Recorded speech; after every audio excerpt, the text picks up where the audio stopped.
fois de plus, je salue nos amis auditeurs, auditrices de Radio Lamandier-Fleury, mais aussi nos amis internautes. Merci d'être là. Nous avons l'honneur et le plaisir de recevoir pour vous le pasteur Jean-Marie Chevrier pour une question concernant Amos 4.12. Prépare-toi à la rencontre de ton Dieu. Donc la question est la suivante. Qui est vraiment concerné par ce verset aujourd'hui? Est-ce seulement pour Israël à l'époque ou cela nous concerne, nous qui sommes ici et maintenant? Eh bien, bonsoir à toutes et à tous, chers auditeurs et auditrices de la radio Lamandier-Fleury. Bonsoir à toi, pasteur Jules. Bonsoir à toute l'équipe. Très heureux de cette invitation. Donc, nous allons très rapidement traiter ce verset d'Amos, chapitre 4, verset 12. Prépare-toi à la rencontre de ton Dieu, ô Israël. Il ne faut pas oublier la fin du verset. On s'adresse ici bel et bien à Israël. Le prophète Amos, qui est un de ceux que l'on appelle les petits prophètes, n'était pas prophète en réalité. D'ailleurs, il ne se qualifiait pas comme prophète. Il était cultivateur, il était éleveur de bétail.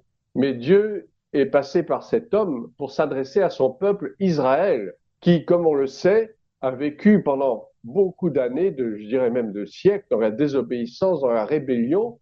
Et là, il s'agit d'une injonction que l'Éternel envoie à son peuple. Prépare-toi à la rencontre de ton Dieu. Prépare-toi parce que je viens pour ma rétribution. Je viens pour te montrer qui je suis vraiment, pour te montrer quel est ton péché. Ce péché que tu as commis déjà depuis tellement d'années et qui me déplaît. Alors, en premier lieu, donc, cette injonction s'adresse bien sûr au peuple d'Israël.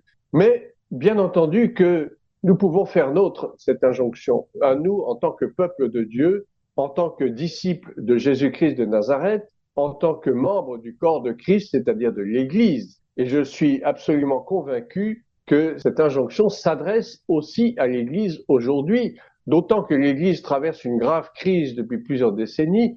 L'Église traverse vraiment une période d'apostasie, c'est-à-dire d'abandon progressif de la foi. Nous le voyons, les chrétiens sont de plus en plus tièdes, de plus en plus refroidis. Ils aiment se distraire par toutes sortes de programmes, mais ils ont perdu ce qui est central, le centre, le noyau de leur foi, c'est-à-dire Jésus-Christ de Nazareth.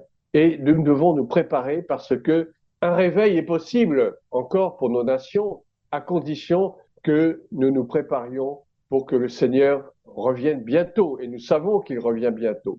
Et nous avons donc cette espérance que nous devons garder dans nos cœurs. Que Dieu vous bénisse. Une fois de plus, un grand merci à vous, pasteur Jean-Marie Chevrier. Merci à vous. Merci à vous, pasteur Jules.